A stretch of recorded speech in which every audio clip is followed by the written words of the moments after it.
आज हम एक ऐसे सफ़र पर निकल रहे हैं जो ज़मीन की गहराइयों से शुरू होता है और सीधा हमारी सड़कों पर आकर ख़त्म होता है। ये सिर्फ किसी फैक्ट्री की कहानी नहीं, ये हमारी जदीद दुनिया की, हमारी तहज़ीब की कहानी है। हम इस काले सोने यानी खाम तेल के सफ़र को देखेंगे कि आखिर लाखों साल पुराना एक मादा कैसे हमारी पूरी दुनिया को चलाता है। ये एक ऐसी कहानी है जो ज़मीन की तारीख़, इंजीनियरिंग और हाँ, पूरी दुनिया की मईशत को एक साथ बांध देती है। तो आइए इस दिलचस्प सफ़र में गोता लगाते हैं और समझते हैं कि कुएं से पहिए तक का ये सफ़र असल में है क्या। ज़रा तसव्वुर करें, एक ऐसी दुनिया का जो हमसे लाखों करोड़ों साल पहले थी। समंदरों में जिंदगी थी, लेकिन ये डायनासोर्स का दौर नहीं था। नहीं, इससे भी बहुत पहले। छोटे छोटे समुद्री जानदार, एल्गी और ज़ूप्लैंक्टन अपनी जिंदगी गुजारते और मरने के बाद समंदर की तह में गिरते रहते, और फिर हजारों लाखों साल तक उनकी बाकियात मिट्टी और चट्टानों की तहों के नीचे दबती चली गईं। वक्त गुजरता गया और ज़मीन की बेपनाह गर्मी और ऊपर की तहों के नाकाबिले यकीन दबाव ने इस नामियाती मादे को एक काले, गाढ़े और तवानाई से भरपूर माए में बदल दिया। यही है खाम तेल, ज़मीन की तारीख का एक माए खजाना जो लाखों साल से अपनी रिहाई का इंतज़ार कर रहा था। और फिर इंसानी ज़हानत और इंजीनियरिंग की वजह से यही कदीम माया ज़मीन की गहराइयों से निकलकर हमारी जदीद दुनिया की शहरक बन जाता है। ये सिर्फ हमारी गाड़ियों और हवाई जहाज़ों को नहीं चलाता। ज़रा अपने इर्द गिर्द देखें, ये उस प्लास्टिक में भी है जिसे हम इस्तेमाल करते हैं, उन दवाइयों में जो जान बचाती हैं और उन खादों में भी जो हमारी फसलें उगाती हैं। ये एक ऐसा खाम माल है जिसने हमारी दुनिया को शक्ल दी है। लेकिन ये तब्दीली होती कैसे है? ये कोई जादू नहीं है, बल्कि ये साइंस, केमिस्ट्री और आलमी लॉजिस्टिक्स का एक हैरानकुन कारनामा है। आइए इस पूरे अमल को कदम ब कदम शुरू से आखिर तक समझते हैं। अच्छा, इस सफ़र को समझने के लिए हमें सबसे पहले अपने मरकज़ी किरदार यानी खाम तेल से मिलना पड़ेगा। ये पानी की तरह कोई सादा सा माया नहीं है। नहीं, ये एक बहुत ही पेचीदा मिक्सचर है, एक ऐसी तरकीब जिसे कुदरत ने लाखों साल लगाकर तैयार किया है। ये समझें कि ये ज़मीन की तारीख का निचोड़ है और इसकी हर बूंद में तवानाई का एक बहुत बड़ा खजाना छुपा हुआ है। जैसा कि यहाँ लिखा है, खाम तेल बुनियादी तौर पर एक रिकाजी ईंधन है, यानी ये लाखों साल पहले के समुद्री जानदारों की बाकियात से बना है। लेकिन ये हुआ कैसे? जब ये जानदार मरे तो उनकी लाशें समंदर की तह में जमा होती गईं। वक्त के साथ उन पर मिट्टी और पत्थरों की तह चढ़ती गईं, जिससे दबाव और दर्जा हरारत बढ़ता गया।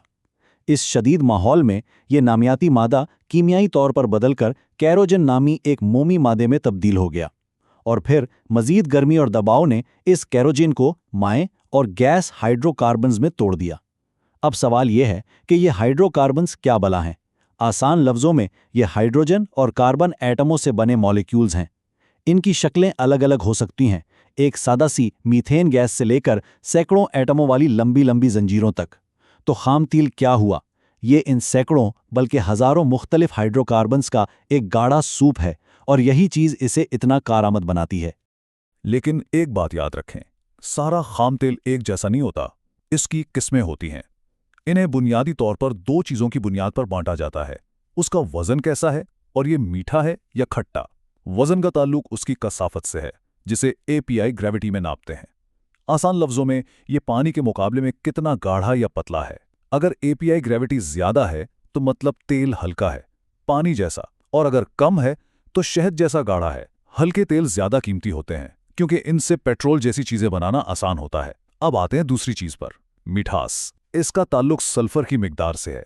जिस तेल में सल्फर कम हो उसे मीठा या स्वीट कहते हैं। यह नाम पुराने ज़माने के तेल के मुतलाशियों ने रखा था, जो तेल को चख कर उसका मेयार बताते थे। और जिसमें सल्फर ज़्यादा हो उसे खट्टा या सावर कहते हैं।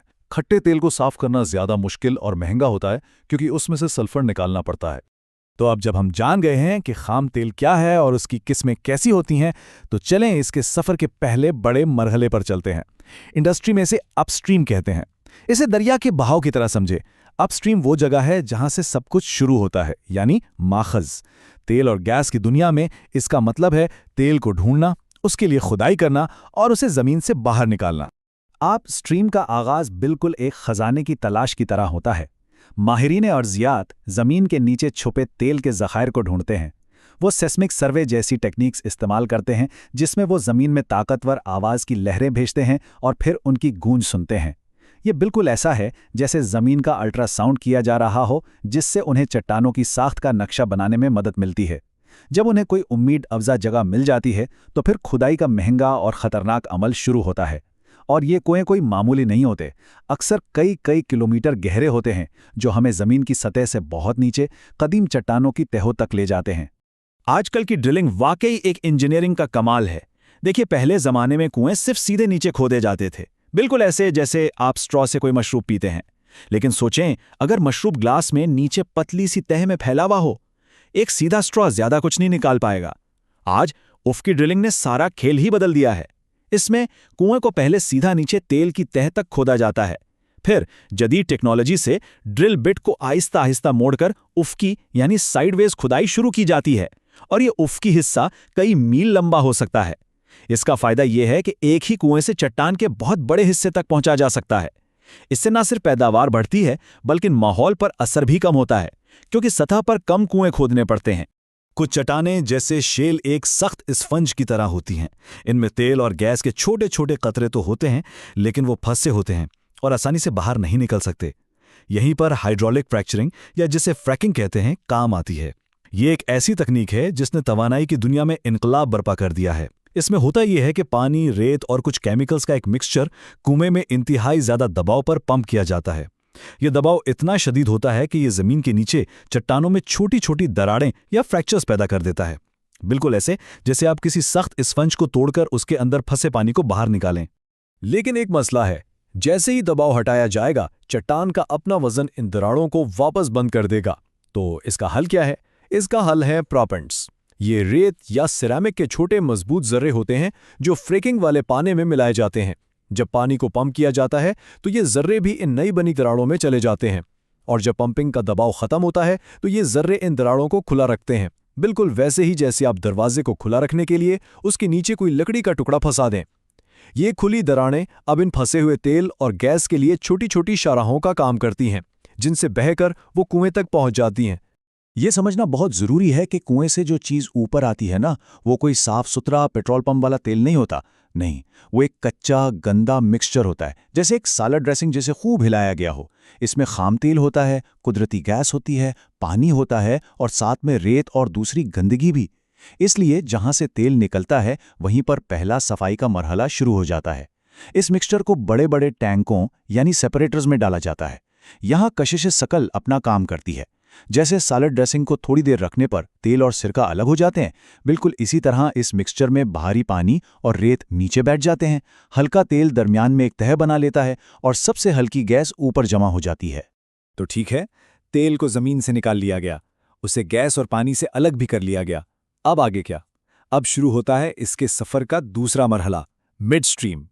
अगर आप अपस्ट्रीम पैदावार है और डाउनस्ट्रीम इस्तेमाल, तो मिड स्ट्रीम इन दोनों के दरमियान एक पुल का काम करता है। ये ट्रांसपोर्टेशन, स्टोरेज और मार्केटिंग का शोबा है। मिडस्ट्रीम का बुनियादी काम है तेल को एक जगह से दूसरी जगह पहुंचाना और इसे स्टोर करना। देखें, तेल के कुएं अक्सर दूर दराज वीरान इलाकों में होते हैं, जैसे साइबेरिया के जंगल, टेक्सास के सहरा या गहरे समंदर में। लेकिन रिफाइनरियां और हम जैसे इस्तेमाल करने वाले लोग तो आबादी वाले इलाकों में होते हैं।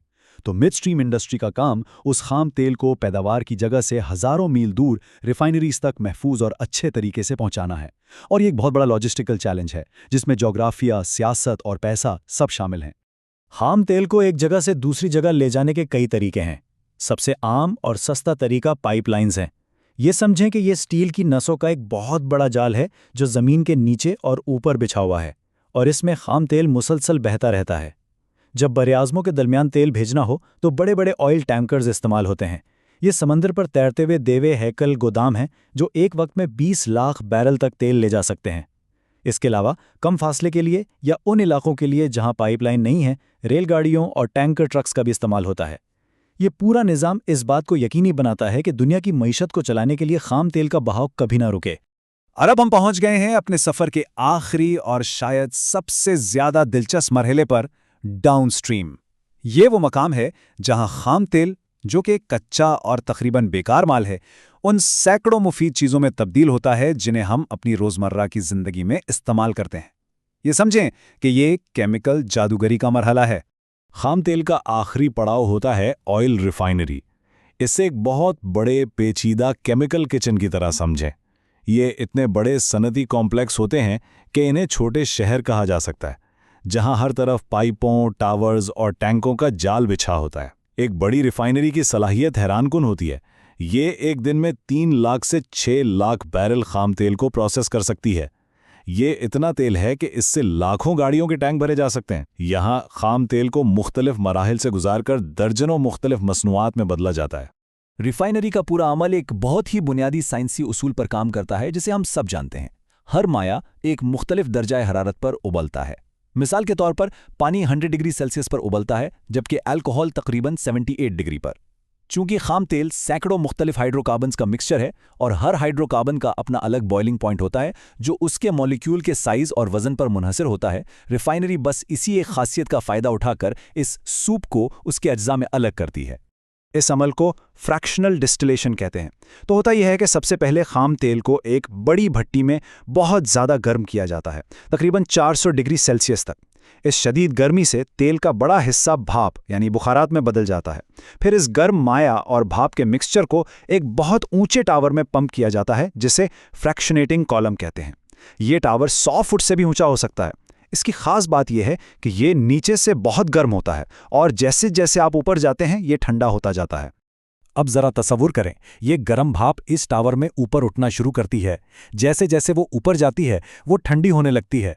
जिन हाइड्रोकार्बन्स का बॉइलिंग पॉइंट ज़्यादा होता है, यानी जो भारी लंबे मॉलिक्यूल्स हैं, वो ज़्यादा ठंडक बर्दाश्त नहीं कर पाते और टावर के निचले गर्म हिस्सों में ही दोबारा माया बनकर अलग हो जाते हैं। इनमें एस्फाल्ट यानी सड़कें बनाने वाली तारकोल और गाढ़े लिब्रिकेटिंग ऑयल शामिल हैं। और जिनका बॉइलिंग पॉइंट कम होता है, यानी हल्के छोटे मॉलिक्यूल्स, वो भाप की शक्ल में और ऊपर जाते रहते हैं। डीजल और जेट फ्यूल दरमियानी हिस्सों में माया बनते हैं, जबकि सबसे हल्के मॉलिक्यूल्स जैसे पेट्रोल और प्रोपेन टावर के सबसे ऊपर सबसे ठंडे हिस्से तक पहुंचकर माया में बदलते हैं। इस तरह एक ही टावर में दर्जा हरारत के फ़र्क की बुनियाद पर खाम तेल अपने मुख्तलिफ हिस्सों में सफाई से तकसीम हो जाता है। लेकिन कहानी यहाँ खत्म नहीं होती। मार्केट में पेट्रोल की मांग सबसे ज्यादा है, लेकिन डिस्टिलेशन से तो सिर्फ 20% पेट्रोल ही मिलता है। इसलिए रिफाइनरीज केमिकल तरीके इस्तेमाल करके कम कीमत भारी चीजों को ज्यादा कीमती हल्की चीजों में बदलती हैं। एक अमल है क्रैकिंग। इसमें बड़े भारी हाइड्रोकार्बन मॉलिक्यूल्स को शदीद गर्मी और दबाव से तोड़ा जाता है, बिल्कुल जैसे एक लंबे हार को तोड़कर छोटे टुकड़े बना लिए जाएं। एक और अमल है रिफॉर्मिंग। इसमें मॉलिक्यूल्स की अंदरूनी साख्त को बदला जाता है ताकि पेट्रोल की कारकर्दगी बेहतर हो, जिसे हम ऑक्टेन नंबर कहते हैं। और आखिर में आता है ब्लेंडिंग का मरहला, जहां मुख्तलिफ हिस्सों को एक खास तरकीब के मुताबिक मिलाया जाता है ताकि वो पेट्रोल और डीजल तैयार हो सकें जो हमारी गाड़ियों के लिए बेहतरीन हो। और बस इस तरह वो काला गाढ़ा माय जो लाखों साल जमीन के नीचे पड़ा था, वो अर्जियात, इंजीनियरिंग और केमिस्ट्री के एक लंबे और पेचीदा सफर के बाद एक ऐसी कारामद चीज में बदल जाता है जो हमारी जदीद दुनिया को ताकत और दूसरी बहुत सी चीजें फराहम करती है। ये खाम माल से एक तैयारशुदा प्रोडक्ट तक का एक नाकाबिले यकीन सफर है। खाम तेल का एक बैरल जब रिफाइनरी से गुजरता है ना, तो उससे सिर्फ पेट्रोल ही नहीं बनता। अरे ये तो एक जादुई खजाने की तरह है जिससे दर्जनों चीजें निकलती हैं। हमारी गाड़ियों के लिए पेट्रोल और डीजल, हवाई जहाज़ों के लिए जेट फ्यूल, मशीनों को चलाने के लिए लुब्रिकेंट्स, हमारी सड़कें बनाने के लिए तारकोल और शायद सबसे अहम पेट्रोकेमिकल्स के लिए खाम माल। ये वो बुनियादी चीज़ें हैं जिनसे प्लास्टिक, मसनूई कपड़े, साबुन, खाद, कीड़े मार दवाएं और यहाँ तक के बहुत सी अद्वियात भी बनती हैं। हमारी ज़िंदगी की अनगिनत चीज़ों का आगाज़ इसी एक बैरल खाम तेल से होता है। तो अगली बार जब कोई अपनी गाड़ी में पेट्रोल भरवाए तो एक लम्हे के लिए रुककर उसके पीछे छुपे इस सफ़र के बारे में ज़रूर सोचें। एक ऐसा सफ़र जो कदीम समंदरों से शुरू हुआ, ज़मीन की गहराइयों में लाखों साल तक कैद रहा और फिर ड्रिलिंग रिग्स, पाइपलाइंस, टैंकर्स और रिफाइनरीज के एक पेचीदा आलमी निज़ाम से गुजरा।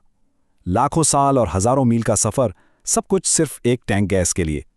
ये नाकाबिले यकीनी पेचीदगी हमें इस तवानाई की कद्र उस पर हमारे इन्हिसार के बारे में सोचने पर मजबूर करती है। क्या हम इस कीमती वसीले को समझदारी से इस्तेमाल कर रहे हैं? और जब ये ख़त्म हो जाएगा तो क्या होगा?